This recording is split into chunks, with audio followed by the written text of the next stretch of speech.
Well, I just want to thank everybody for coming to the town hall meeting for Senate District 35, and everybody who's at home live streaming now. Just so you know, if you're live streaming, we think we can get questions from you that we can ask here tonight. So type in your question, and if we get it, then we can try to respond to it. We were going to try to go a couple hours, but I know the weather's bad. So if we get done maybe at 8:30 or so, that's good. So everybody doesn't have to be out in treacherous roads. We'll try to do that. If not, we'll stay as long as we can. And so about every 3 or 4 years of the town meetings, I have one at the State House. And just let people from the district get to come down and see where we work, how the laws are made down here. This is where they take place, and where our chair is. So if the guy in the white hair, just stand up real quick. Yeah, stand up. That's my desk.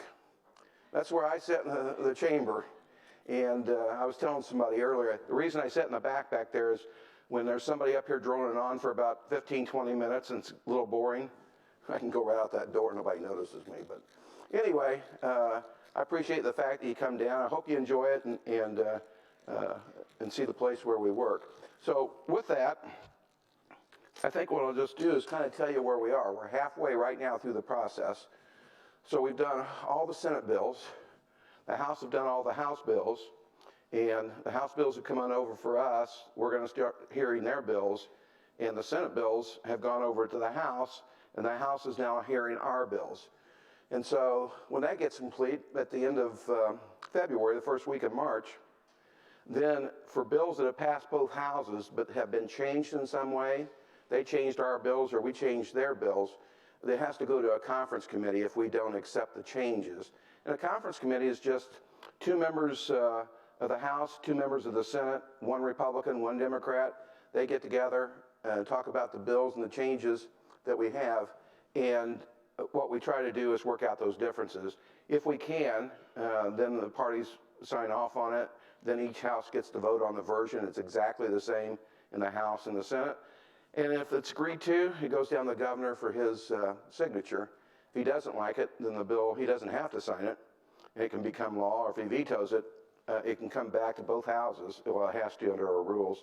And then we can vote to override a governor's veto. And the governor in the state of Indiana doesn't have a lot of power. Like, for example, in Washington, the president, if he vetoes a bill, it takes 67 members of the House and the Senate to override a veto. Here's just a simple majority. So we've got 50 members in the Senate, so 26 people is all you need to override a governor's veto. They have 100 members in the House. You only need 51 members and you can override a veto. So I've been on both sides of those issues. Sometimes we've sustained the governor's veto, and sometimes we've overridden the governor's veto. So it just depends on what the issue is. But since we're halfway, let me just tell you where we are with the session statistics in the Senate. There were 451 bills introduced, and in the short year, we have a limit on our bills. We can only introduce 10 per member. So the most we could have is 500, so we were a little under that at 451. And 170 bills we passed from the Senate over to the House for their consideration. And people think there's a lot of arguments and fights and, Republicans and Democrats going at it, but of the bills that we did pass, 98% were bipartisan support of the bills, 98%. And we've got 113 House bills coming over. They're limited a little bit more than we are. They each member over there gets 5 bills. And so that's where we are on bills. Both chambers have begun committee hearings, hearing the bills. And sometime, well, I guess we got 2 on the calendar for tomorrow that we can amend, but most of them will be coming next week and the week after. And so we'll have a lot more bills coming through. And if you live in my district, you also know that I mailed out survey cards on different issues just to get an idea where the district stood on the issues that we had, some that we knew were coming up. So let me just go through those real quick, because I don't think, we have not mailed out the results yet, have we? No, okay. But we will be mailing them out. And I think if you haven't got one of the backs, the 2 people sitting back there on the chair, these results are back there if you want to go see them. But the first question was, which of the following do you believe would most improve K through 12 education in Indiana, increasing funding. B, expanding the state's voucher program, reducing, this is C, reducing the amount of testing. D, increasing teacher pay. Or E, directing more K through 12 education dollars to the classroom. And we have the financial director for Wayne Township Schools here sitting back in the back, so he might want to know what this is. So an A, that was increasing funding. There was 74 people. We don't have the percentage on here, do we? Okay, well, you're going to have to do this in your head. 74 people said they liked that one. 113 was on B, expanding the state voucher. C, 117 people said reducing the amount of testing, and that's the test we require students to take. D, 160 people said increase teachers' pay, and then 230 said direct more money into the classroom. The second question was regarding health care. Which of the following is the most important to you? Reducing healthcare costs, including for prescription drugs, access to quality health care. C, ensuring pre-existing conditions are covered by health insurance. And D, protecting Medicaid. So A, which is reducing healthcare costs and prescription drugs, 410 people picked that one. 84 picked B, which access to quality health care, and 139 picked C, ensuring pre-existing conditions are covered, and 73 picked protecting Medicaid. Question 3 was, which of the following public safety issues is the most important to you? A, cracking down on dangerous criminals and gangs. B, cracking down on heroin, opiates, and drug dealing. C, strengthening gun control laws and background checks to own firearms. So A, and we do have percentages on these, A, 54% said crack down on dangerous criminals and gangs. B, 25% said cracking down on heroin and opioids and drug dealing. And C, 21% said strengthening gun control laws and background checks to own firearms. And then on 4, and this was really particular about guns, regarding gun control laws, do you believe Indiana's gun control laws are A, not tough enough and should be stricter, B, good as they are, or C, too tough and should be less strict? 36% said A, not tough enough and should be stricter. 51% said good as they are, and C, too tough and should be less strict. That's 13%. And the final question on the survey we mailed out, the Supreme Court recently ruled in favor of an Indiana law that requires that the remains of babies, and you may know about this, just recently, I think it was today or yesterday, the Attorney General said that he was going to have a burial service for those 2,500 babies that were discovered in that doctor's house that performed abortions up in Allen County. So this question is similar to that. The United States Supreme Court recently ruled in favor of an Indiana law that requires the remains of babies who are aborted or miscarried to be treated with respect through either burial or cremation. And do you agree with this ruling? 80% said yes, 20% said no. And the reason we had that question on it, that was my bill that was originally passed and went all the way to the Supreme Court. And of the law that was challenged, the only part of that law that was constitutional was my language regarding the burial cremation of a baby that was either aborted or lost in a miscarriage. And so we had a bill. What turned out we didn't have in there is a requirement for the State Board of Health to write rules for that. And so the bill is going to have them write rules, and so on its way to the Senate. And finally, let me just point out a couple of bills that I'm working on, I think, that are important. One is protecting endangered adults. In our law, before the prosecutors could get involved with a case where somebody's like a guardian or a caretaker of somebody that has a mental handicap, or they were a dependent, an adult dependent, they couldn't get involved unless there was $10,000 stolen. And the Alzheimer's group came to me and said, that's very seldom you can get into that and get these people prosecuted. Let them steal $10,000 from somebody before the prosecutors could get involved. And I said, well, that does sound right. That makes no sense. We ought to go after them as soon as we realize it. For the theft they're taken away from somebody that's disabled or they can't take care of their own affairs. And so that bill, Senate Bill 194, it passed the Senate here. I think it was unanimous, wasn't it? Something like that. I believe it was unanimous. I don't know who would have voted against it, but it's on the way over to the House right now. And the second, no, I'm sorry, Senate Bill 249. And the other bill, I'm chairman of the Criminal Law Committee.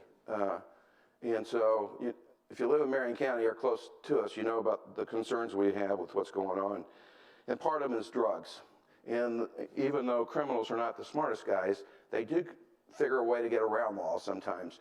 And we have drug laws, these chemicals, they make artificial marijuana and stuff like that. By just changing a chemical compound, they're no longer against the law. So they can make a new drug, sell it to citizens, and a lot of times they end up dying. So what we have to do every year, and I've carried this bill the last few times, is we've given the State Board of Pharmacy, Alicia, you may do, did you work over there? Did you do anything with the State Board of Pharmacy when you were here? So you know about this. So what we do, when we're out of session and we pass a law, we can't think of every possible chemical compound there is to make a drug. So we give the State Board of Pharmacy the ability while we're out of session to do an emergency rule that when they learn of these new compounds, and also when the federal government makes something against the law, they can put it in an emergency rule and make it against the law until we come back into session. And then every session we carry a bill to make those against the law again. So that's what we do. Those two bills I think are important, protect our citizens. And so with that, I think that's what we have. So the rest of the time, it didn't take very long, about 11 minutes. The rest of the time is really yours. And we'll try to respond to any questions that you may have or concerns you have. The only thing we ask is this, because there might be a concern we don't have the answer to yet, or it may be a bill that's over in the House being heard, or we've got a bill here and we don't know what's going to happen. Just when you come to the mic, you'll have to come to the mic. Just state your name, where you're from, like Speedway or Mars Hill or Clayton or Plainfield. Just state that and what your question is, and then we're going to record that. And when we find out, we'll get back to you if you filled out the name and address and not phone number. I don't know if we have phone number or not, but the email address too, and we can get back to you and let you know what's going on with the bill. So with that, who would like to go first? We got all these people here, nobody's answered. Bruce, you got a question? Bruce has got a question. Okay. My name is Bruce Smith from Speedway, and my question regards retired teachers. That for the past 11 years, when we get our tax statement for the government, I think it's a 1099-R or something to that effect, we've had the same amount for 11 straight years. And since nothing's been passed this year, it'll make it 12 straight years that we'll get the same sum. And tell everybody what you mean by you get the same what? Whatever amount of money the teachers got in 2019 is what we're getting. Is this regarding your pension? Pension. The 13th check? Not the 13th check. Just your pension? Okay. 13th check is another subject. Yeah. So. But that has been stagnant for that many years. So the amount of increase in the cost of living during that time is basically 20%. But we've had the same sum for all that time. The governor made statements to the effect at the State of the Union, well, we got money going to the teachers' retirement. We're sending it directly to the school systems, and et cetera. I heard nothing about changing this problem. Yeah. And I think it's beyond overdue. And I've spoken with Senator Boots about this, and he doesn't seem to be very interested in that problem. And way overdue. I don't know what more to say about it. It needs to be fixed. Yeah, what I'll say about it, so everybody knows, Bruce used to teach down at Manual. And it was music, Bruce? Yes. Yeah, music department. And the teachers, there's two different funds. Before 1996, there's a fund, and after 1996, there's a fund. The pre-1996 was a pay-as-you-go fund. The post-1996 is it has to be actuarially sound. That's how the pensions are based. And what happened when Bruce was a teacher back in the day, they had the pre-1996 pension, and that was just pay as you go. You didn't put anything back. And what happened, I believe it's now roughly 12, do you know for sure? I think it's 12 billion or something. That's, I was asking the finance guy back at the, if he happened to know, but it's about 12 billion deficit in the teacher retirement fund for that pre-1996. And so for the last 7, 8 years, we've been trying to get it caught up where it's not that much in debt. 12 billion is a lot. Our budget every 2 years is about 32 million. So it's almost a third of our budget is what the school budget, teachers retirement fund is behind. And so we've been kicking money into it. I think it's the pension relief fund is what it is. We put in $100 million every year. But every time we increase, for example, the retirement fund, it increases the amount of deficit. When I was here, the first came here, the deficit was about 8 billion. Today it's 12, so it's gone up 50%. And right now, without any changes, it's due to be caught up in 2035 or 2036. And there was a plan that they had to put some more money into that fund, except it would cost us more, the debt would go up, and it would also push it out to about 2042, somewhere in that range. And so what we're trying to do is make sure our funds are taken care of so we can meet our obligations. Bruce has got a good issue because his hasn't gone up. How many years has it been, Bruce? It'll be 12. Well, it hasn't gone up. What we try to do because of that is what's called a 13th check. How many teachers, retired teachers, do we have today? Oh, yeah. Okay. Well, she knows. You get the 13th check yet? Yeah, but it's not. Well, whatever. Okay. But what it is a little amount to try to help teachers who are on that retirement to give them a little extra money. And we used to do that every year, and I think this year, we didn't put it in the budget. They didn't have any money. So this is the first year, I think, we didn't do the 13th check. And that 13th check was try to make up the shortfall that they haven't been getting. So, well, I certainly would appreciate a great deal of attention to this problem.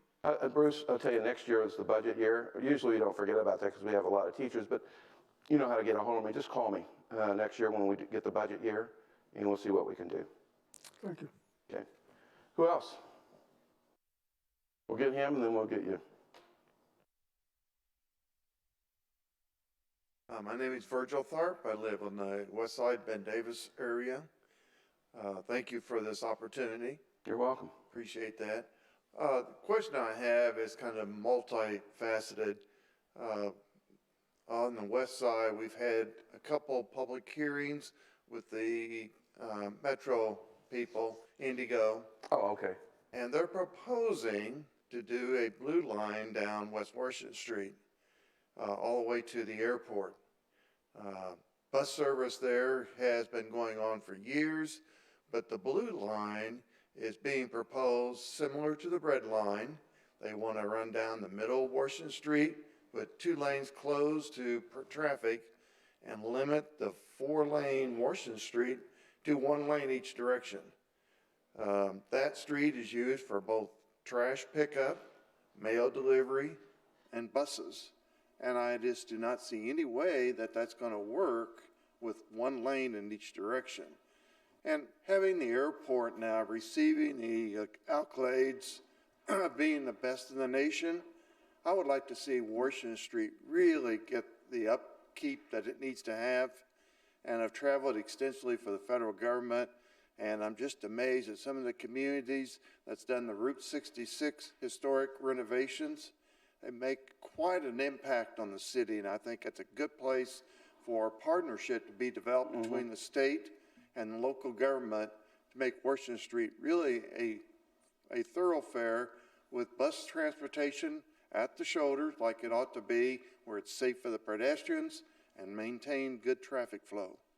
Well, you know, once the legislature, I forget how many years ago it was, maybe 7 or so, something like that.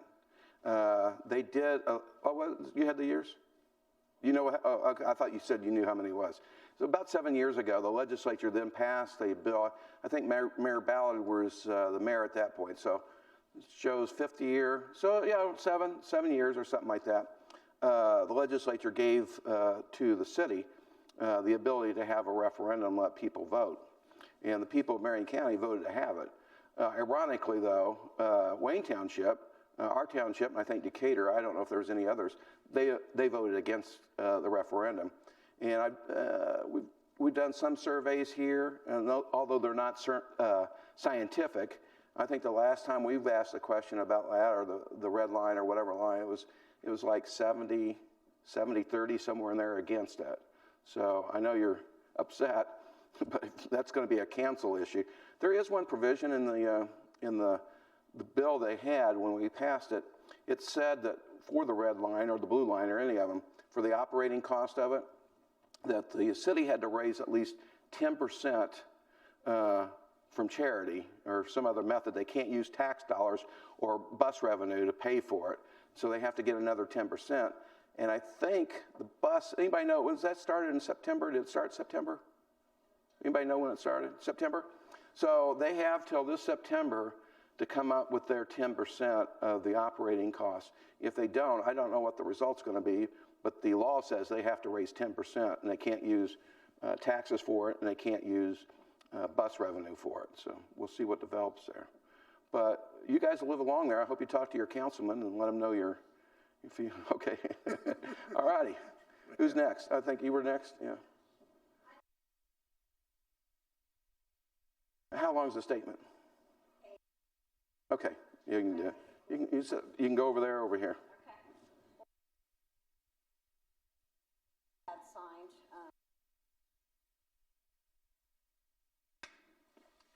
Just remember, state your name and where you're from. Okay. And the question, if you got. My name's Rachel Hawkins, and I'm a lifelong resident and second-generation business owner on the West Side. It is my honor and privilege to speak to you today about my concerns and the concerns of many other business owners and residents like myself on the West Side regarding Indigo's Blue Line project.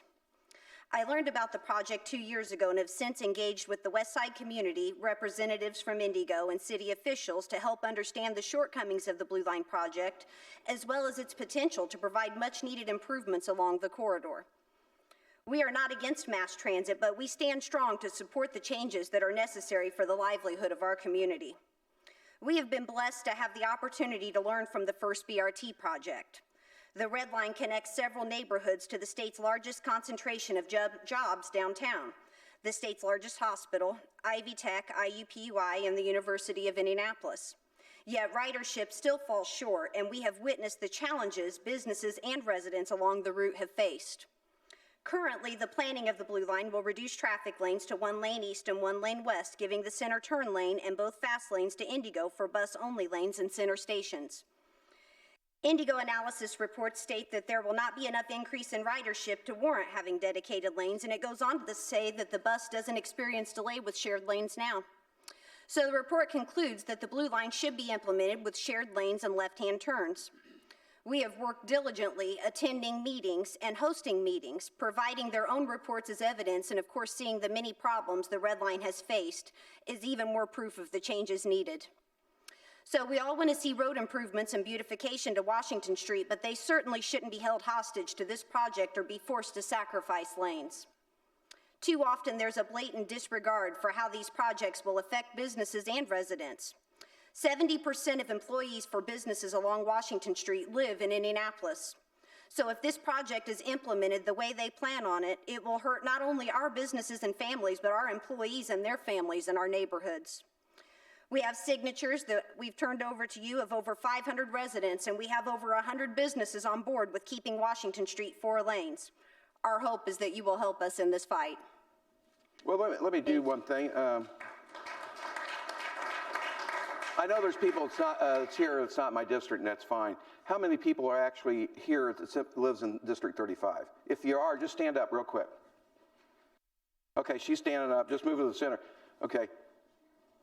Well, if you're in the district, stand up. Now, how many like, let's do it this way. How many like the blue line sit down? 4. And let me just make sure everybody else, you don't like it? Okay, all right.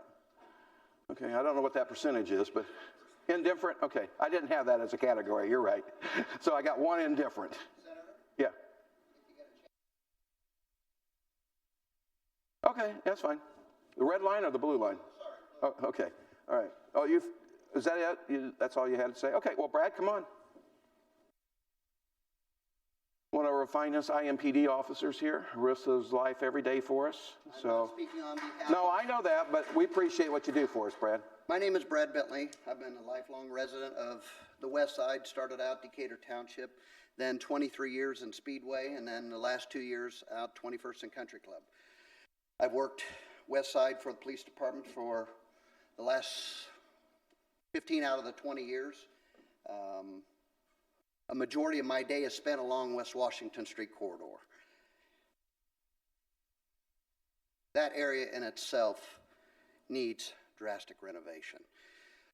Infrastructure, sidewalks, storm sewers, part of which, as an example, Washington and Tibbs underneath the viaduct, every time a hard rain, 1 to 2 feet of water floods there, cars get flooded out, crashes, a lot of problems with disabled vehicles. The decline of business investment back into the area, it's starting to rebound a little out towards the far west side.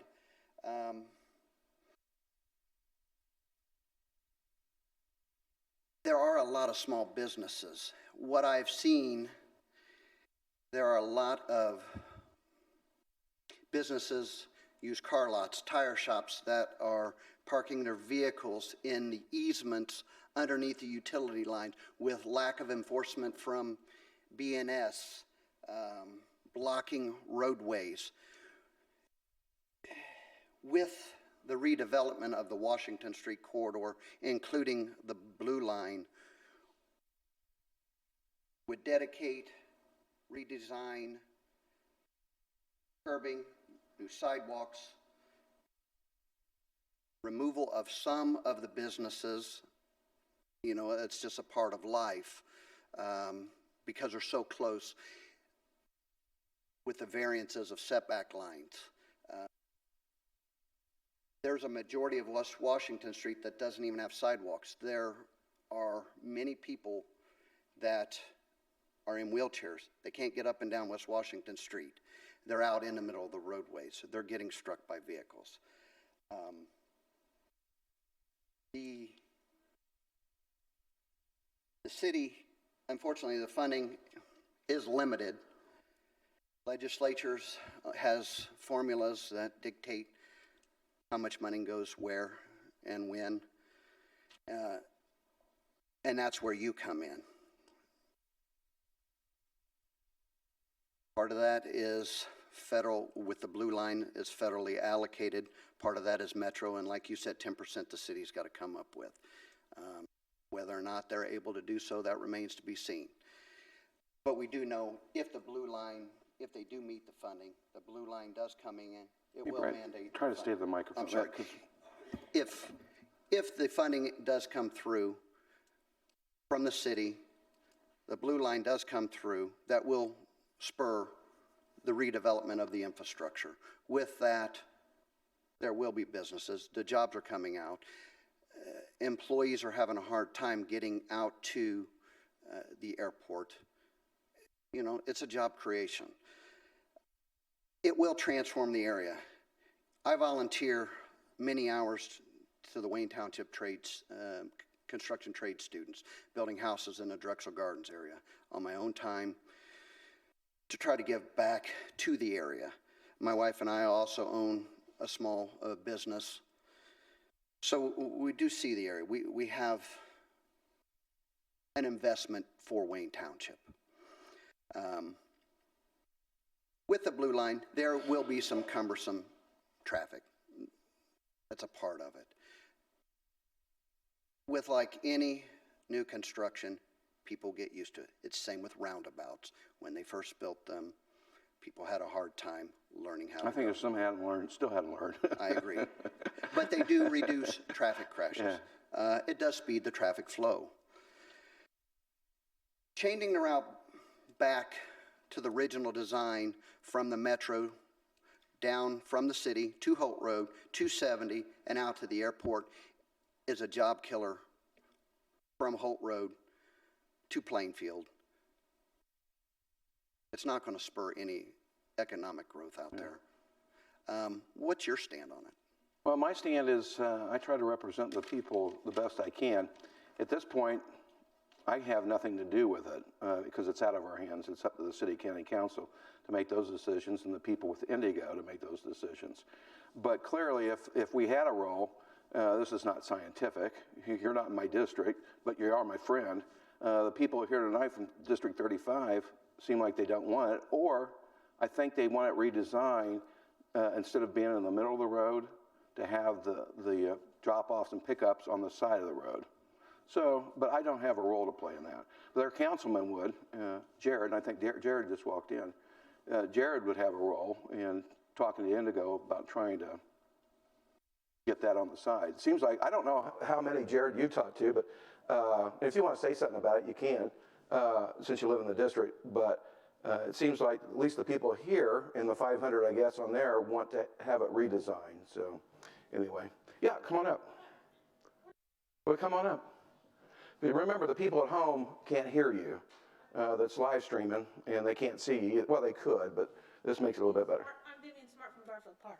Okay. And I just want to support the bus route for the whole city. And if you take off one piece, you're messing it up for the whole city.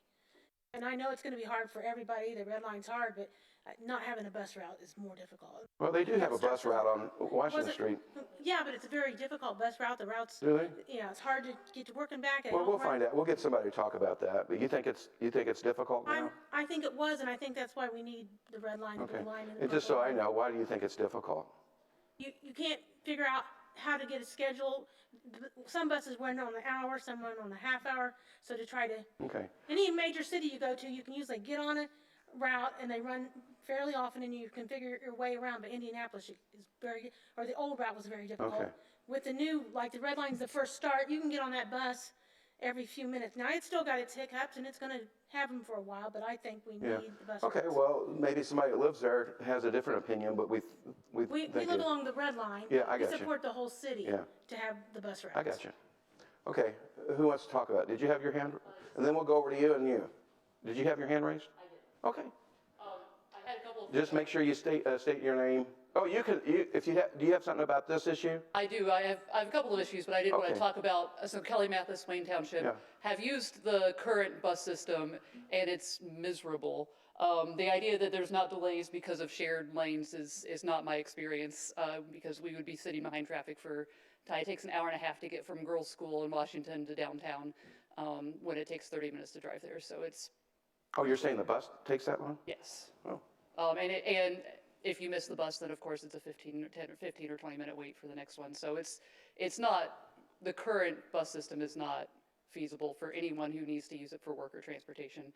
I would also caution making too many generalities about the view of the district from the folks in this room who obviously represent people that can get downtown at this hour of night and don't have other obligations, so. Well, hopefully the people can't get down. They're on the live feed and they can send in or comment or question in too. Did you want to stay on the blue line for now? Whatever you want to talk about. Okay.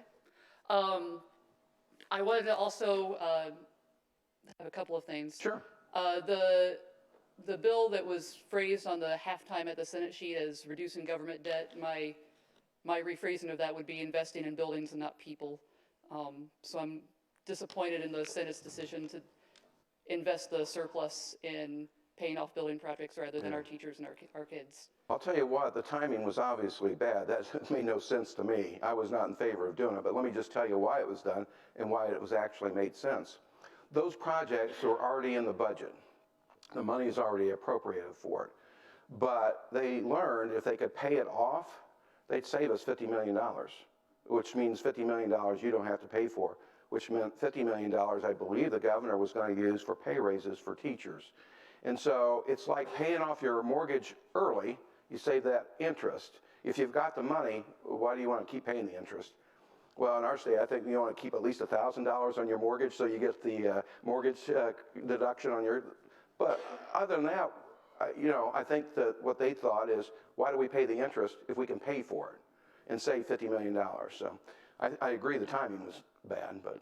Yeah, I understand the math of it. I also Yeah. think that investing in teachers and kids also raises tax revenue and reduces cost, reduces poverty, reduces excess healthcare costs, could probably have also saved $50 million for the state. And It could. We don't know that one for sure. You could be right, could be wrong, but we know the other one saved $50 million for sure. What else you got? I noticed there's a bill before your committee, SB 85, I don't know them by numbers. Tell me what it's about. No. racial profiling and pretextual stops. Oh, Senator Taylor's bill, yeah. Okay, so I just wanted to know what the status of that was. That bill's still in committee, and the bills are, we don't have any more Senate hearings on Senate bills. We're now hearing House bills. They're hearing all the Senate bills. So the House would be hearing about that bill. It said unsponsored, so that's why I was concerned. No, it's Senator Taylor. Oh, it says unsponsored? It Well, said on the website. well, I don't know about the unsponsored, but on the author, it's Senator Taylor. Sure, yeah, it was Yeah. authored but not sponsored. Yet, Right. So just help me understand, then, is the House the one holding that bill right now, or is it being? No, heard it's by- still here, because it didn't get heard. But they could amend a Senate bill or that they have now and put language in it. I doubt that they're going to do that. So where is that bill going, or what's it doing right now? Well, we're finished with Senate bills. So- All Senate bills, even, I think, a couple of mine were dead. But, yeah, so they're dead. But what can happen is, when the House has them, like we have the House bills now, Senator Taylor can offer an amendment. It might be difficult to get it put in. He could offer an amendment to amend a House bill. Over in the House, you can offer an amendment to amend a Senate bill. And there's several crime bills over there it could fit into. So they do have the ability to amend bills over there, our bills. Otherwise, it doesn't get heard until next year? There'll be a lot of this. Let me just tell you about something about how this works. Everybody has great ideas. And a lot of times great ideas comes from constituents that said there ought to be a law. You may have seen Channel 6. Is that the station that's here? Okay, I don't mean to call you out on this, but I think it's Channel 8. Maybe it is, I forget. It's one channel that they go around and you have people saying there ought to be a law. We need to get something done. You ever seen that commercial? And so legislators get ideas from people back in your district. And like I said, we've got 500 bills possible, and there's ways around that rule because we have something that's called a vehicle bill. So if you have an idea, you could get those. So let's just assume it's 500 bills. We have 4 committee hearings during the short session, and I hear 4 bills each meeting. So I can hear 16. I had 60 bills that came to my committee, which means out of the 60, we heard 16, so that's 44 that I could not hear. We just don't have as much time like we do in long sessions. We have maybe twice as many meetings, like 6 or 7. But in the short session, it's really only meant for emergency bills. So I try to, and plus we can't meet all day long. We usually have meetings in the morning and we go in session in the afternoon. So we have 2 hours and a half or something like that for meetings, and I can comfortably hear 4 bills. So next session, if Senator Taylor introduces this bill again, then it could be heard. It could be heard. Encourage that to be a Okay. higher priority, maybe next Great. year. We'll let you know. We got your name. We'll tell you where it is. We'll find out exactly if they're going to do anything. We'll tell you what we find out. Okay, thank you. That's it? That's all you got? That's all I got for now. Okay.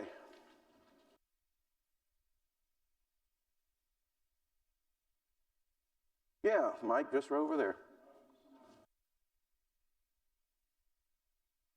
Hey, just so you know, too, it's kind of, just so you know, since you haven't been down here, those podiums that usually, that one's here, and that one is right here, and this is the Republican side, all those chairs, all these chairs, and back to where you're sitting, those chairs, that's the Republicans, and then the Democrats are here, going around all the way back. Joe, raise your hand for a second. And that's another Republican sits there. But except for Joe, all these are Democrat seats. These are Democrat seats. This is Democrat leadership. And the Democrats have got those three, and all the rest are Republicans. So just so you know, that's where we sit.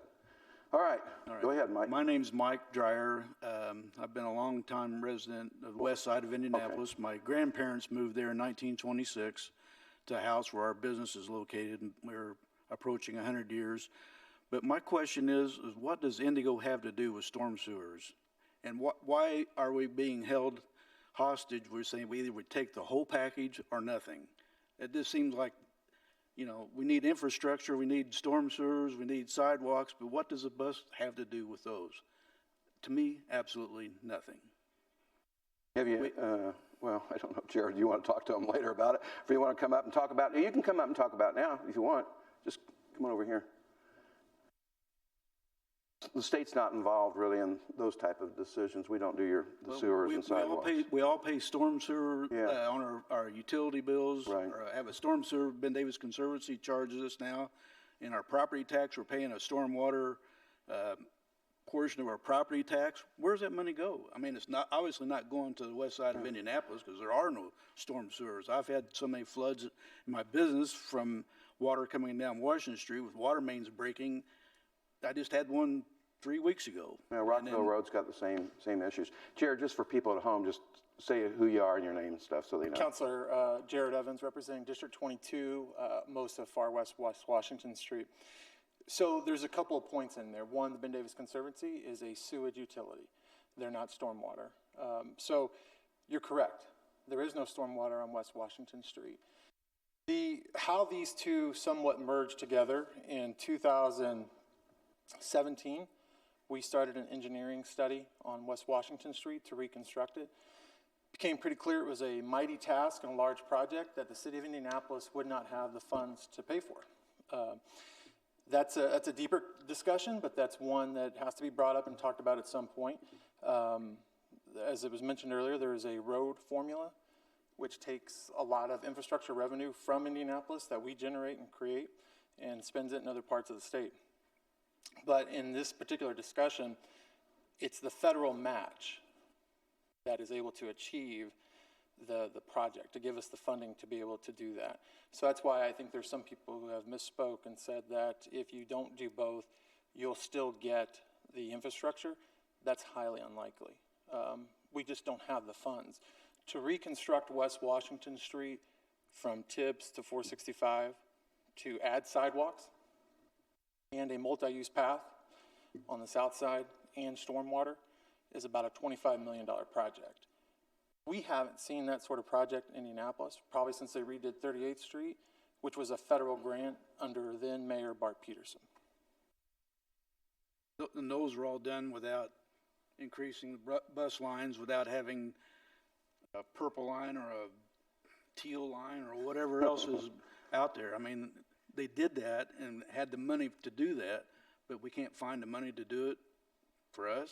I mean, we either have to take the Mike, no disrespect, but they didn't have the money. That was a federal grant that they used. And we can't apply for one for federal grant for the same thing, for our same cause. I mean, we have the same problems that they did, and they got money somehow, right? I think when you would look at Indianapolis, and you can apply for federal dollars, it's through the Metropolitan Planning Organization, MPO, the cost to be able to match that grant is too much for the city of Indianapolis. We don't submit those. And the other part is MPO, which is that's the federal dollars. You don't get a high rating for reconstruction. You get a better rating for constructing new roads. So this would not rate very high for it. I understand, but then how did everybody else do it? Why do we get left out, you know? Well, where do you see this sort of reconstruction happening at in Indianapolis? Reconstruction? Probably not, but. That's my point. It's not happening. Yeah. It's not our fault. The MPO has a system that they rate these things off of, and unfortunately, why don't you mention, just so people at home, tell them what MPO means. Yeah, MPO is the Metropolitan Planning Organization. That's where we would try to get matching funds from the federal government to do a project of this size. Unfortunately, reconstruction projects don't rate very high. That's why, again, even at the federal level, we're not getting the funds back that we're sending out. So Indianapolis is really being I'm not going to say the word since we're here in this great house, but it's not good for Indianapolis overall. Okay, who else has got a question? Come on up. Or something you want to talk about. Hi, Jared, thanks for coming up and answering it for me. Hi, I'm Angie Hawkins. I'm on the West Washington Street corridor too. This is probably going to be another question for Councilor Evans, but I want to know why the project I thought it was can't- my town meeting. Well, I want to know Come on why up, the Jared, project if you can't got be a question. done with shared lanes and still use that funding. Oh, okay. Did you hear the question, Jared? Okay. Why don't you repeat it one more time? I just want to know why the project Oh, you can't did? be Oh, done with okay. shared lanes. Hi, Andy. Hi. I don't have the specific answer to that. I know in discussions, it seemed to revolve around cost. And something to do with the grant as well. I don't have the specifics on that. I just know I've been told no. Okay, well, that's what we want to change. Yeah, let me just add, I don't know if you don't know, that's fine. I was just kind of curious. When you build it in the center, do you know what that costs to build those stations versus what it would cost to do it on the side of the road? I don't. You don't know? I think that it would be more affordable. There was, I don't remember the specific reason that they presented to us that they could not do it. But I think, I think you guys have been in contact with some They've Indigo never officials. given a real answer to that question. Okay. Angie, I'll work on that for you. Okay, thank you. All right. Thank you. Let's see if we got anybody else, and then I'll come back to you if we don't. All right, go ahead. Come on up.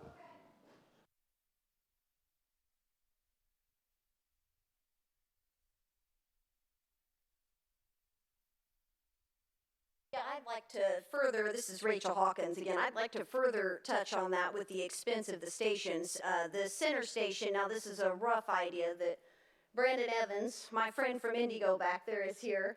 He told, we were trying to get an estimate about roughly what the cost of those stations were. So $675,000 is roughly what each individual station costs. A pair of stations on each side of the road is $1,180,000 for both stations. Now, the difference I think that we're going to find in that cost is that the expense of running the utilities to the center of the road and the center curbs and medians that would all need to be set up in that expense is all going to be figured under infrastructure. So as far as the cost goes, I mean, this is a $240 million project that we're talking about here. To be able to have two stations, one on each side of the road, and not have to run the utilities and not have to do the center curbs and medians leading up to those, that cost is going to be offset by eliminating all the center work that would need to be done. Yeah. Let me see, are there any questions? Anybody have a question on? Not yet? Okay. Hey, if you're home watching, write a question or type a question, and we'll try to get to it. Anybody else? Yeah, come on up. Again, just state your name, and what town you live in, or where you live, on what side. Frank Merritt, the Great Town Speedway. Yay, okay. Two questions. I came in late, so I apologize. The second one was already asked. House Bill 1070, hands-free law. I want to know, it was moved through out of the Senate. Out of the House. Or out of the House, Yeah. I'm sorry, into the Senate. I know it's hard to monitor and police that, but it's a good start. I'm an avid cyclist. I work for a cycling company here in Indianapolis, second largest in the world, and we have a lot of cyclists that have been hit by cars, and it's a good start for us. Yeah.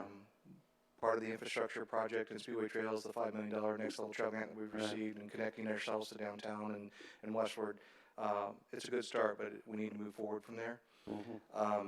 Any additional thoughts? Well, we haven't got it over here. It was a House bill, so they've heard all the arguments and they did pass it. I don't even know what to vote.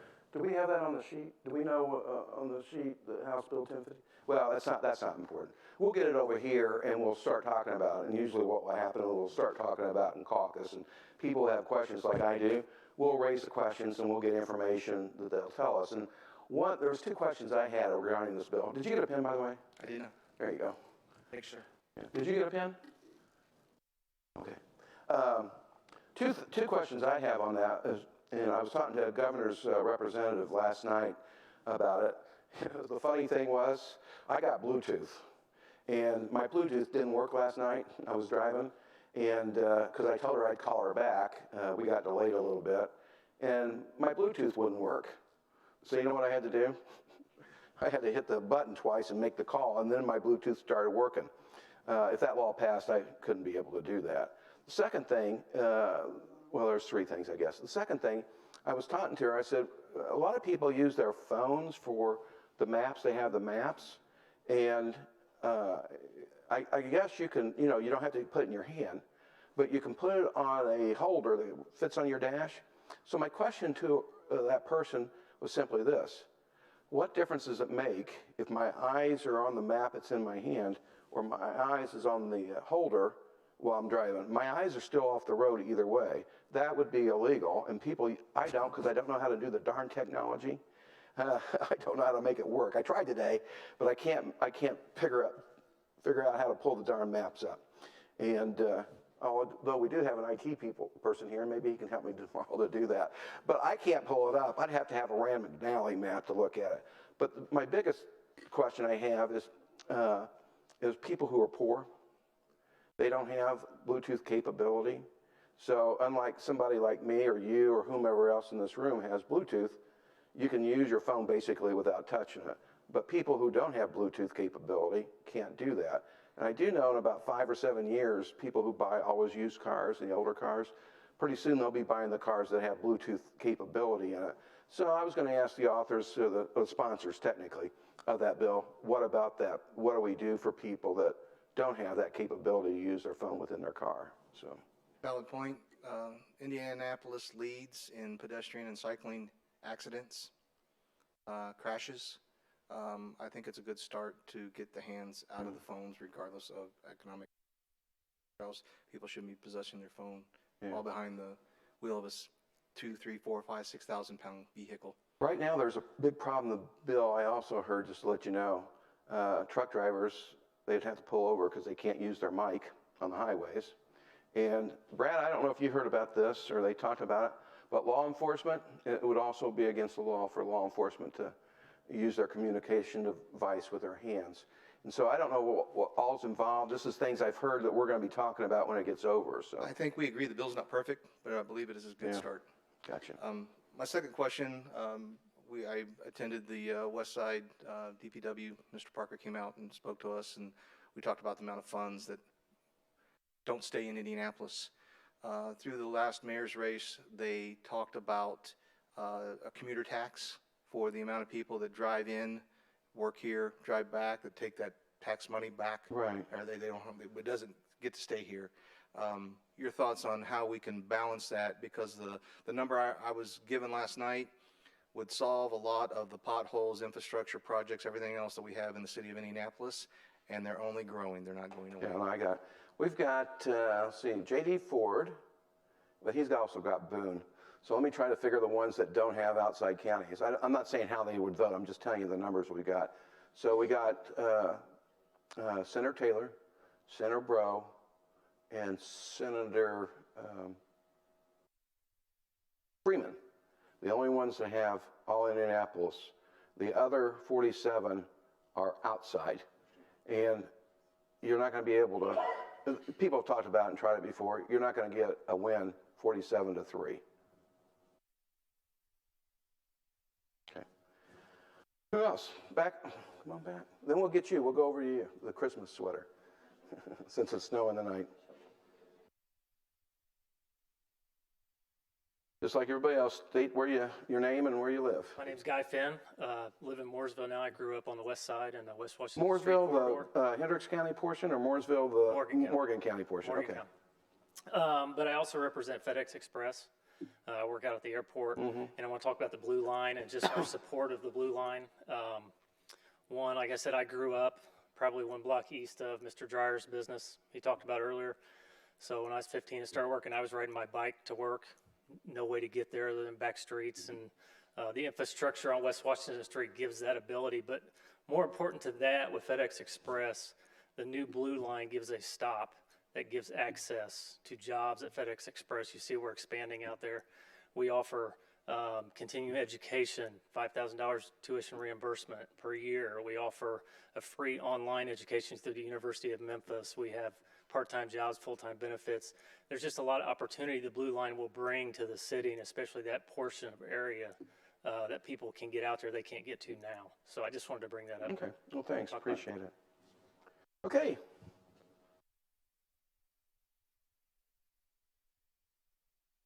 Hello, I'm Diana Frederick, and I live over at the Washington and Lyndhurst area. Okay. Thank you again for having this. Yeah, thanks for coming. I think for myself, it might be a little jumbled, and I apologize because I've got a lot going on in my head.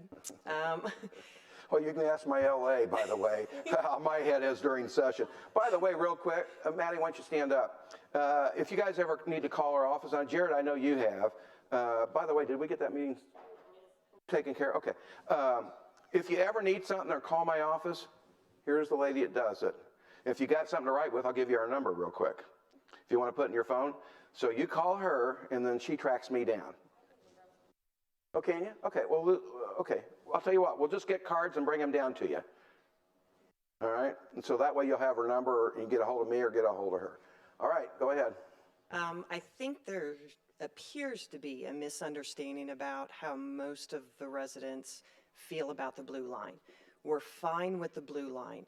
We like that they've increased to every 15 minutes. We like that they're going to, I believe they called it a spoke system, to where it's more branched out and not so much of a straight line routes. We're fine with that. We're not fine with losing the extra lanes of traffic. Oh, yeah, you mean with the boarding on and off in the middle? Correct. I work for an industry where I do logistics, and I'm up and down Washington Street in a box truck, a cube truck, a straight truck. We've got our semis that go up and down that road. Based on where we have to go, making left-hand turns is not going to be easy where we have to go. U-turns are going to be impossible like they have in certain other areas. So it's not that we don't want the Blue Line. We just want a comprehensive Blue Line that isn't going to destroy local traffic, that's going to negatively affect local businesses, that's going to take away from the commerce that's there now. The officer made a really good point that there's a lot of businesses that are going over their easement. There are laws in place that need to be enforced to prevent that from happening. And so enforcement of those laws would help tremendously. We have a bazillion used car lots on Washington Street. We don't need a bazillion and one car lots on Washington Street. Well, I think that's a matter of zoning, though. Right, Yeah. but it's just, it's little things like that, that if we could get some of that under control, then I think there could be a bigger compromise. And I think that's one thing that's, as a whole, compromise needs to take place. And I think that's all that we're asking for with the 500 signatures and with everything that Rachel has said, and with the city council, and with, I've been to at least one of the meetings with the Indigo. They were absolutely amazing answering all of our questions. And I felt relieved at the end that they appeared to be open to suggestions. So I appreciated that. So I just wanted to clarify that portion. Okay. We're not against it, we just want it to be comprehensive. We don't want it to be, this is the only way and you can forget about everything else. Do you know why they can't run lines? You're not the cameraman. Senator Mike Bohacek from what city is it? Portage? What's your city? What city do you represent?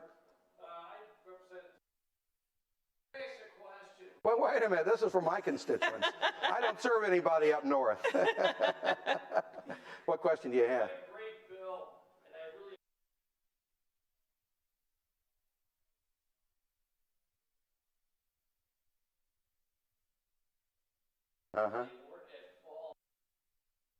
Oh, okay.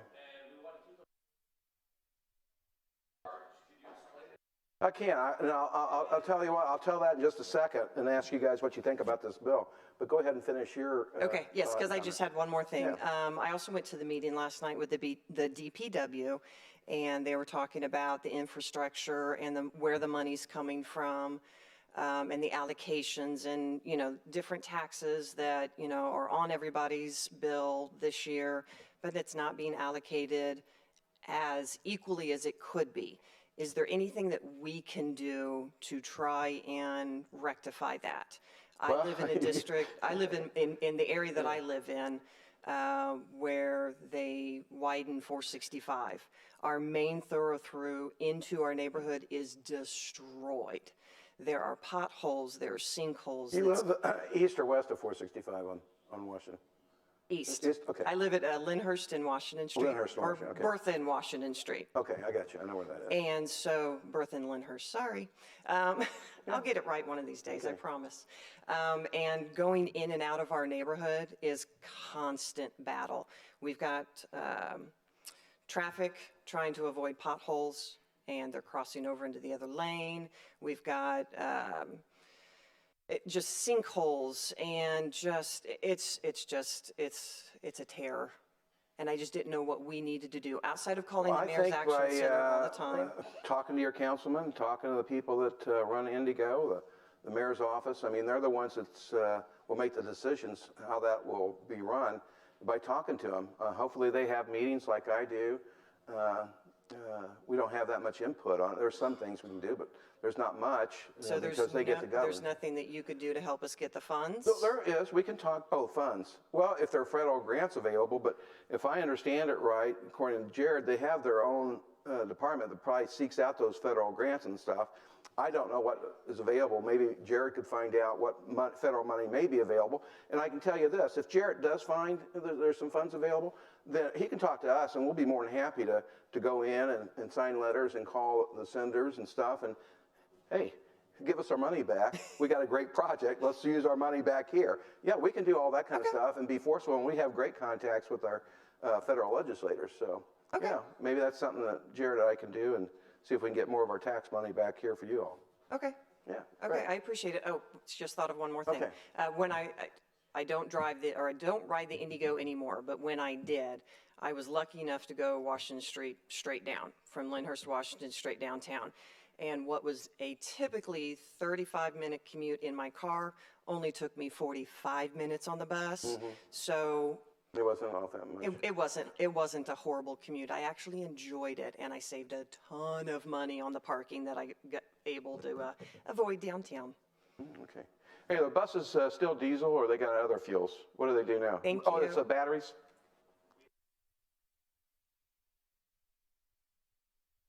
The only thing I remember as a kid, because we used to take the bus from over in Speedway area downtown to the Circle. They had a movie theater, so that was big for us. We take it. The only thing I really remember from the bus was when it was diesel. Diesel made me sick for some reason. I just didn't like it that much. But I think they changed it to battery, so I shouldn't be smelling that stuff.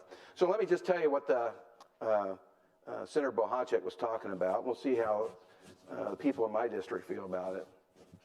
So as chairman of the Criminal Law Committee, I try to get rid of laws not to make our citizens criminals. And we've got a lot of laws that you don't even know you've broken. Even police officers who are here who have broken laws. And I did too, until I found out about these laws, we got rid of them. I'm just going to give you a couple examples, and then I'll tell you about this law that we had up that we were trying to get through. Has anyone ever, when you go vote, has anyone ever taken a pen or pencil in with you to the polling place that you just had on in your purse? You're a criminal. You're no longer a criminal now because I got rid of that law. Has anyone ever gone out to eat for dinner and had some alcohol drinks and paid for it at the end of dinner? You're a criminal. But thanks to me, you're no longer a criminal. Anyone ever go out on Sunday and watch, say, a Colts game and drink a couple beers and pay for it at the end of the day with a credit card? You're a criminal. But no longer, we got rid of that. Let's see. Oh, this is a good one, too. You ever go to a vending machine and you didn't have any change or dollars on you and you use a credit card to swipe it and get your thing? You ever do that? Well, whoever did that was a criminal. No longer are you a criminal. So I think we got rid of 42 different laws last year that we don't need to have on the books. And so we've got another bill that I have that's combining our fraud and deception bill. We have 40, listen to this, we have 25 different fraud laws. They're all basically the same, but they're kind of designer names. 25 different fraud and deception laws, and 25 different fraud laws, and 17 different deception. So if you're just an ordinary citizen and you want to know what can I do, you'd have to go through the 25 fraud laws and find out which one may apply to you, what you can do or not do. And if you're trying to deceive somebody, you'd have to look at those. So we have a bill that's passed the Senate, it's over in the House. It's taken those 42 laws and we've got them down to 4. Got them down to 3. Got them down to 3. 1, fraud and deception with 1 definition. And then we got counterfeiting and forgery, which is different. So we went from 42, if the bill passes, down to 3. So there's another law that I was aware of that I didn't think was fair. And what this law is this. In Indiana law, if you got, and I don't know if it has anything to do with your shirt, but in Indiana law, if you have THC in your system, say from 30 days ago, say you were out in Colorado, and you just wanted to find out what all the hype was about, and I don't know if I'm using the right words, but say you took a hit or something, and you had it in your system. I don't think that can get you high, but let's say it's 30 days ago, and then you're driving on the streets of Indianapolis, you're sitting at a stoplight, somebody rear ends you, because maybe they were looking at their phone, and they shouldn't have been doing that. They hit you from behind, and either let's assume you got hurt. You hurt your neck, that's bodily injury. Under the law, if there's bodily injury, serious bodily injury, you have to give your blood, both the person that caused the accident and the one that didn't. And they test to see if you got any drugs in your system or any alcohol in your system. In Indiana, THC is a level, it's not level 1, class 1, Schedule 1 drug. And because it's a Schedule 1 drug, it's a per se violation. So you're the one that's set at the stoplight. You took a hit off marijuana, and it can stay in your systems after 30 days. It varies how much you smoke, but let's assume it did. You're not impaired. You're at the stoplight, and a car hits you. You know who the felon is in this case? The guy sitting in his car. Didn't do anything wrong. That wasn't impaired. But because it can stay in the fat in your body and stuff and through your blood, you're a felon. And you didn't do anything, you weren't impaired, and you weren't the cause of the accident. So what my concern was is that with the states around us now, people who are terminally ill or have a great deal of pain may go to Ohio because they have municipal marijuana. College students, think about the senator was just here up in St. Joe County who has Notre Dame, come down to Lafayette with Purdue, come down to Vincennes, come down to Vigo County with 2 universities there, go down to Evansville, and then come all the way up to Wayne County, Richmond on the other side, and Allen County up on the other side. You know, it's hard for kids not to test something, just to see what it's like. And peer pressure may make some kids go across the line and just find out what it's all about. When they come back, if their blood's tested 30 days later and they didn't cause the accident and they're not impaired and there was injury, serious bodily injury is defined as severe pain. It could be as little as breaking a finger. And it doesn't have to be the person hit you. It could be you that broke the finger or had severe pain. That person would be a felon. So the question was, do we want to make felons out of people that didn't cause an accident and wasn't impaired? If they're impaired, they still have to pay the price. They get to go to court, and if they're convicted, they get to spend time either in jail or probation or whatever. We'll hold them accountable. But I don't think, and this is just my opinion, we'll see what you think, that if you're not impaired, you have no issue with driving the vehicle, and you didn't cause the accident, should you be a felon? So with that, that's the bill he was talking about. So the people here, you get a vote just like we did on the day I had my bill. So everybody that's here, how many thinks that somebody has THC in their system that wasn't the cause of the accident should be a felon. How many thinks that you shouldn't be a felon?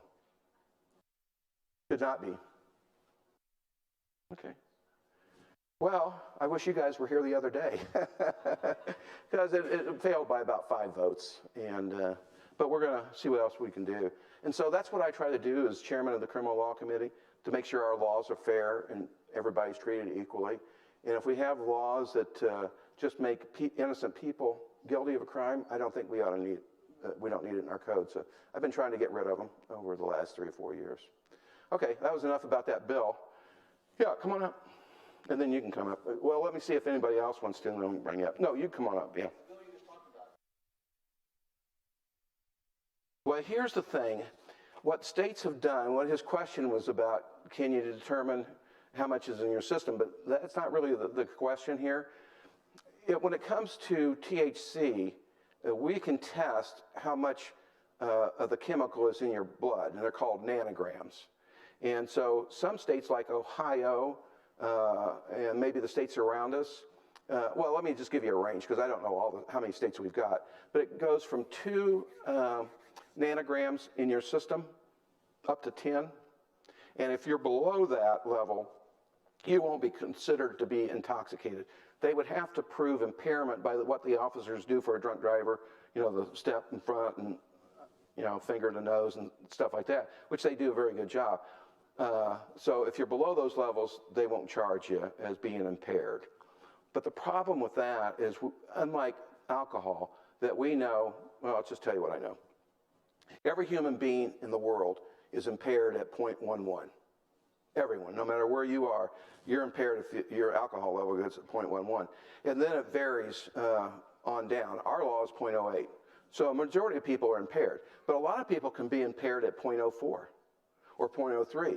They just never drank a lot. They had maybe too many at a Christmas party, and they were impaired. But they may have only had 2 drinks out of 6 hours, and they're impaired. So it varies. And at that point, the officers would have to prove impairment based on those tests. They couldn't take your blood because 0.08's per se, so they have to prove it below. We don't have a system yet for impairment. There are universities now looking at that subject, looking to see how many nanograms in one system makes them impaired. We do have companies that are now developing breathalyzers that could be used by law enforcement to test, and again, they couldn't be used in court. They'd have to take them downtown and do a certified test. But at least it would give the officer on the road and tell them how many nanograms it's in their system. So if you're in Ohio and you have this system and you're below 0.2, you wouldn't be impaired unless they could prove that you couldn't walk right and stuff like that. But we're not there yet on that kind of system. Right.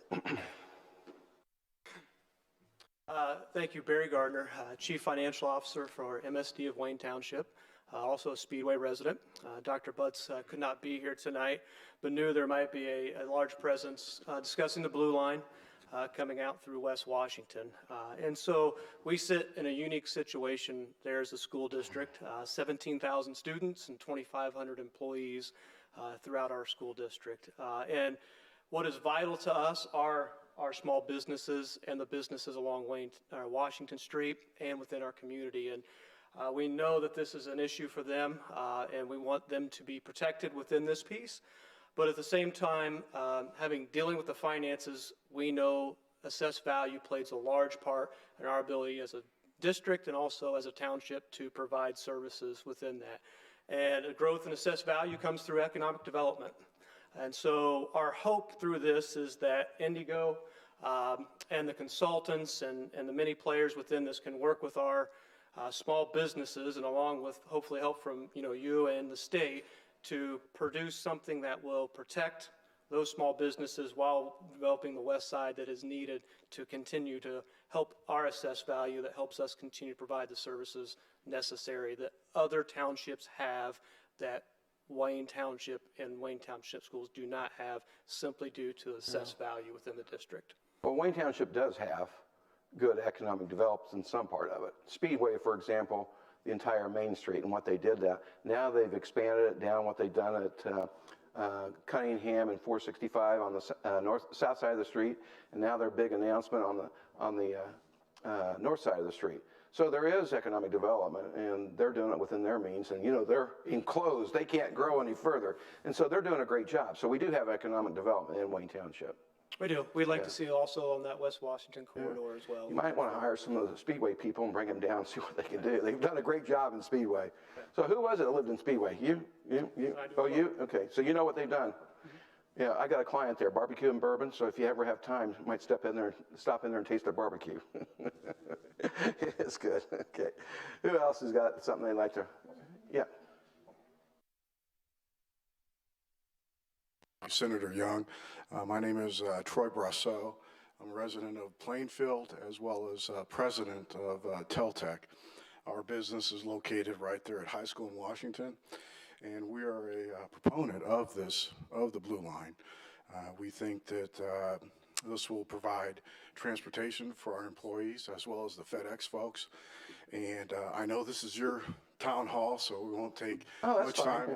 I'll address, most of my questions are for Councilman Jared Evans, so I won't take any of your time. And again, thank you for not making me all the time in the world for thank you for not making me a criminal. I want to say that. Okay. How many people are no longer a criminal now, thanks to me? Okay. Okay.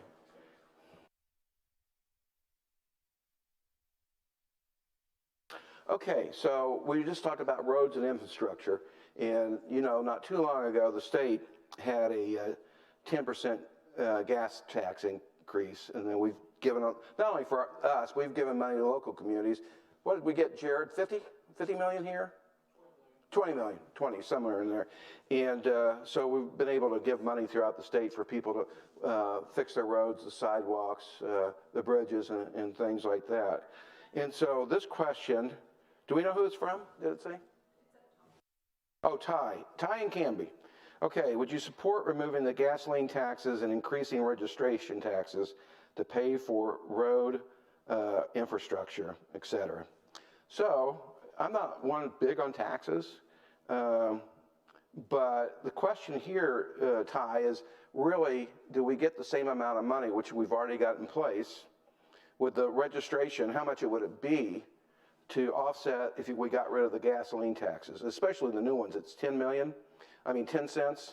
I don't know, Ty, if we could get enough revenue on registration of vehicles, which we did do. We did the electric cars. We did some additional taxes on registration for people that weren't taxed before. But I don't know how much registration would have to go up to offset the 10 cent a gallon gasoline tax.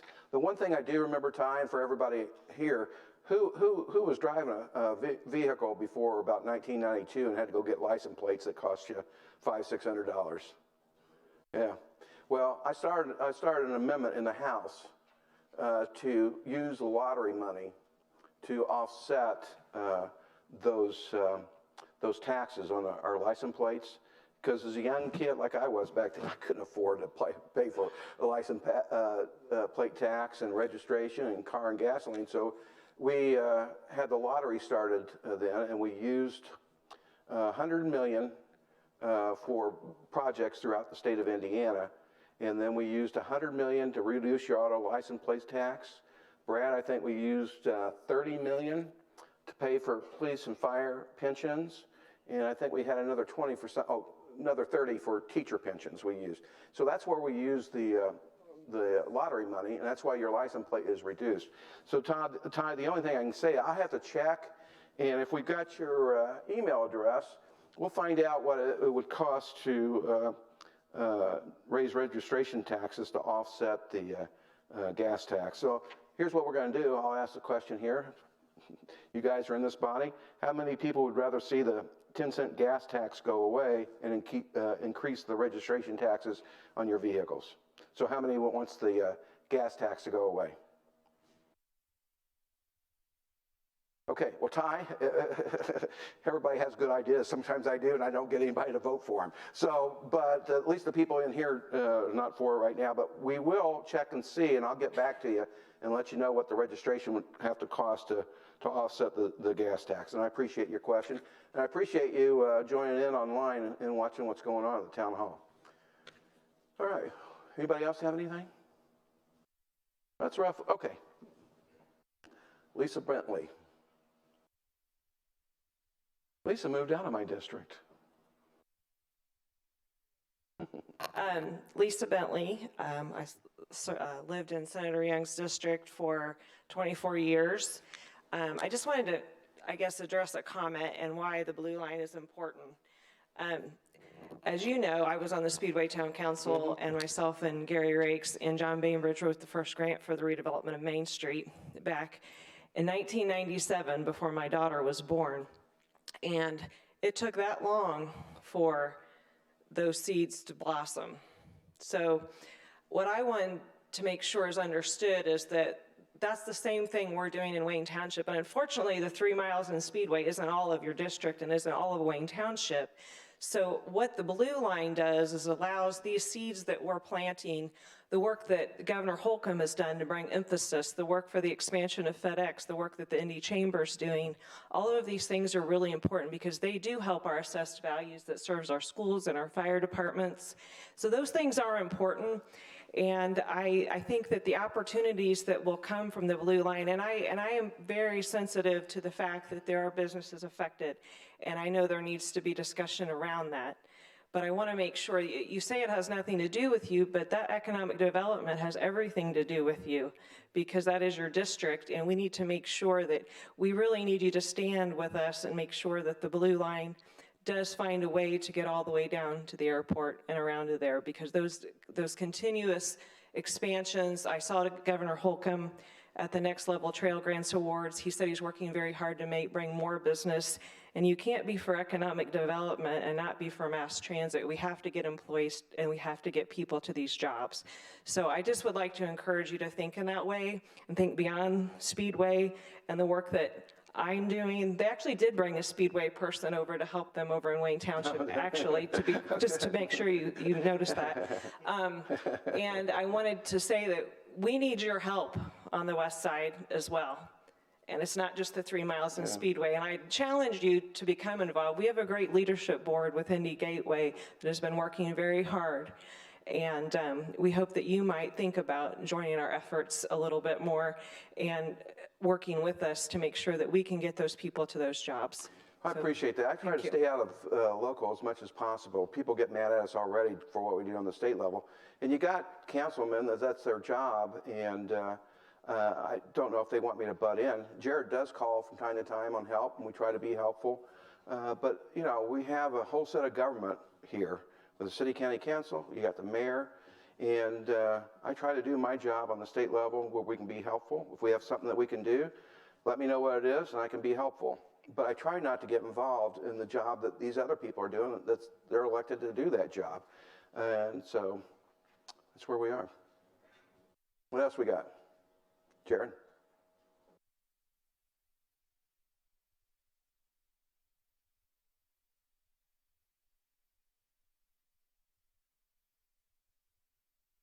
Senator, thank you. Jared Evans, Indianapolis City County Councilor, District 22.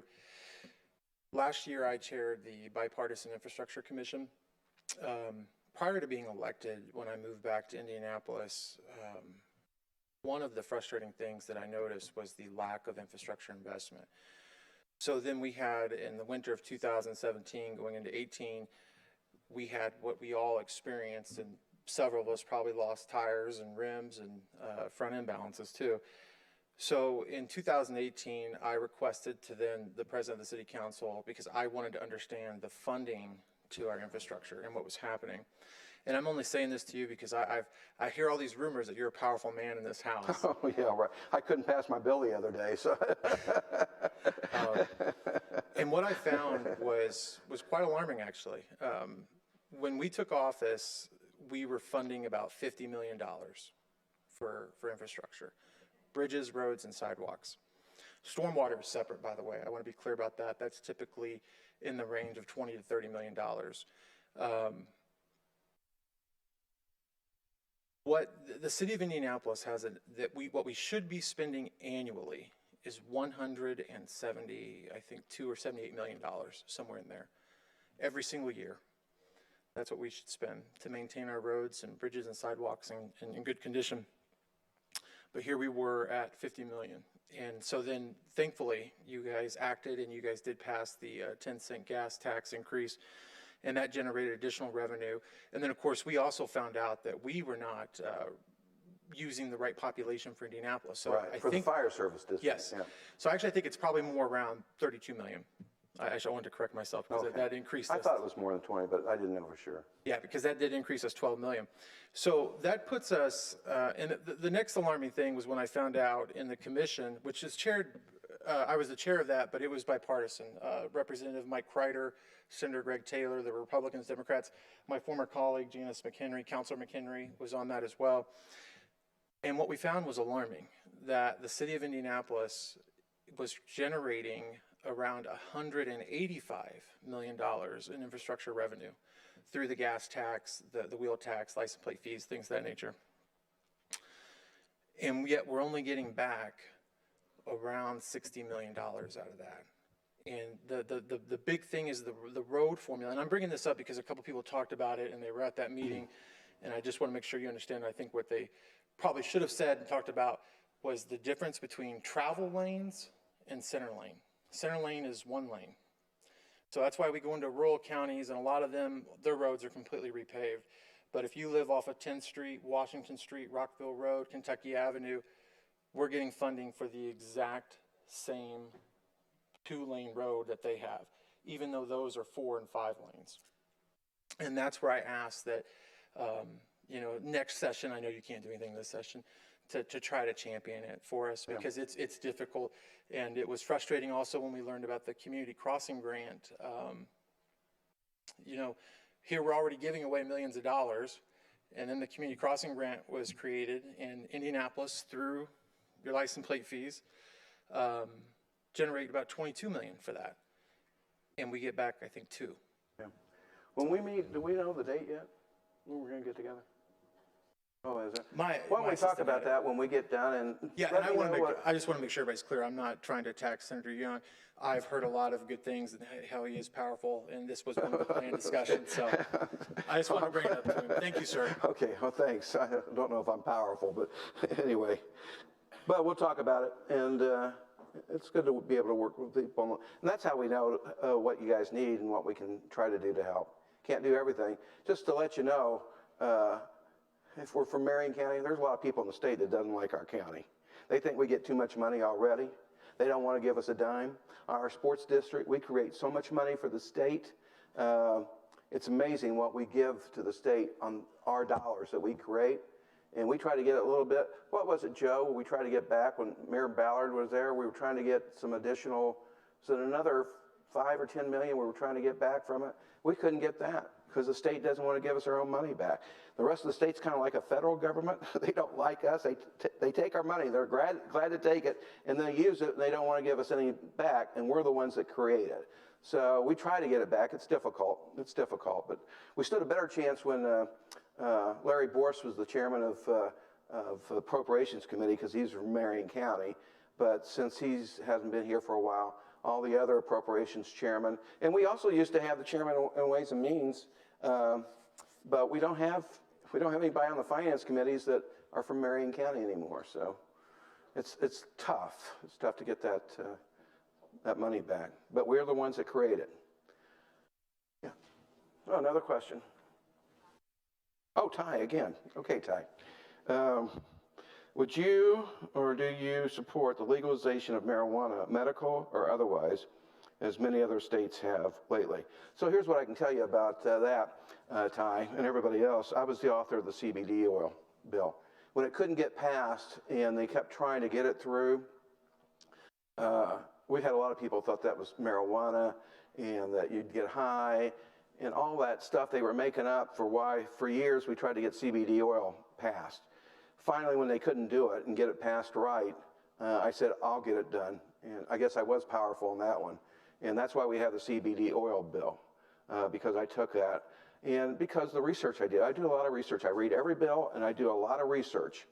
And all the research I found on the subject, the CBD oil doesn't get you high, but the benefits from CBD oil, the cannabis oil, that is the most effective thing that we can use in our body because of the way it works with our system, and especially the receptors that are in our brain that tells the body what type of chemicals to make to send it to the right place, like for your thyroid and stuff like that, or people that have epilepsy, or people have glaucoma.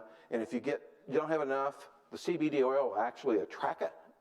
And if you have too much, like I think that's the right term, hyperthyroid, where your glands, lay on top of it and keep the chemicals from coming in that causes it. It's a wonderful thing, that CBD oil. What I'll tell you about it, Ty, is for municipal purposes, I'm okay with that as long as we have the proper safeguards. I don't want it to be something like California where you get it just for like a toenail issue, or you just, you're not feeling good that day and you want to get some marijuana to make you high. CBD oil doesn't get you high, but it has a lot of benefits. Now, there's one exception where you do need have some THC.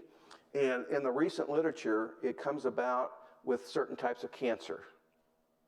And THC and CBD oil that works together have been shown, especially on glioblastoma, it will retard the growth of those cancers. And there's some of those cancers where it sends the receptors in the body, sends a signal out to the cancer, or it works the other way, which I'm not a medical person, but it says, grow faster, grow faster, grow faster. And on glioblastoma, that is one of the cancers that has a signal, grow faster, grow faster, grow faster. It's the same disease that John McCain has. It's the same disease that Susan Bai has. And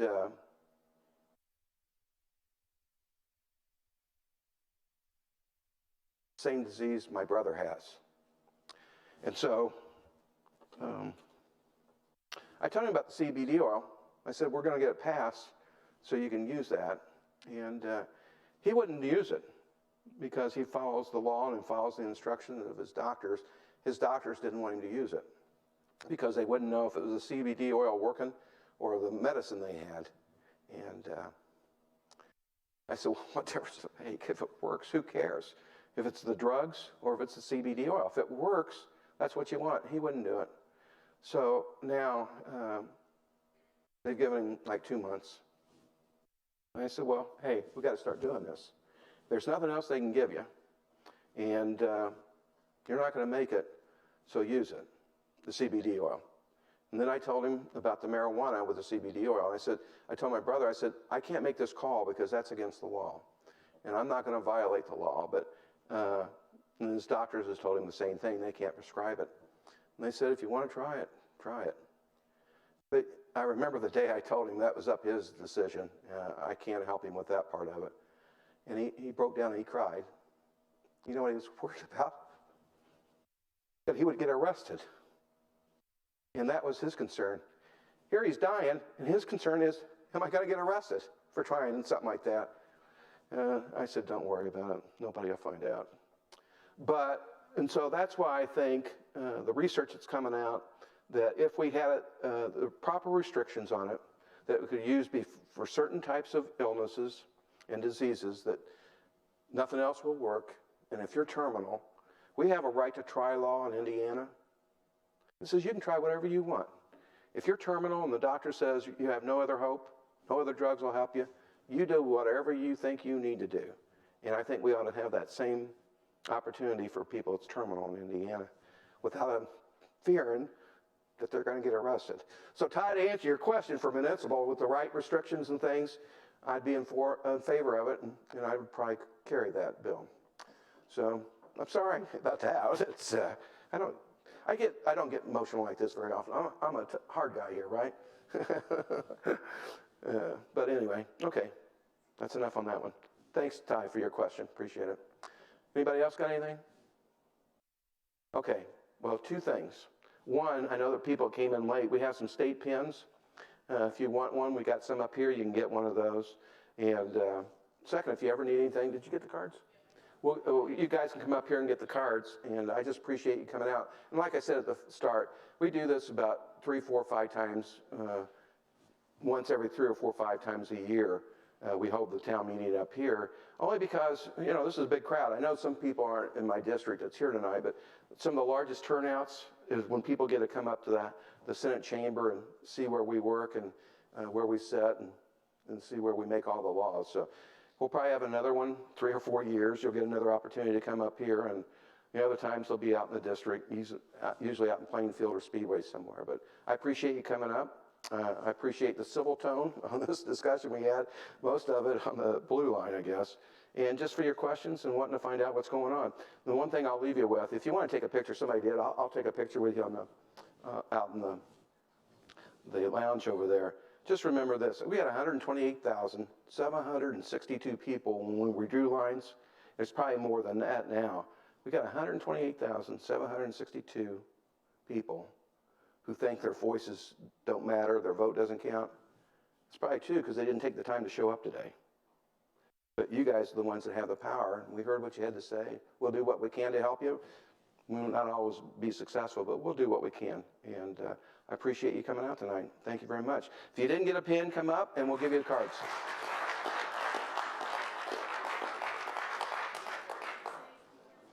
Okay.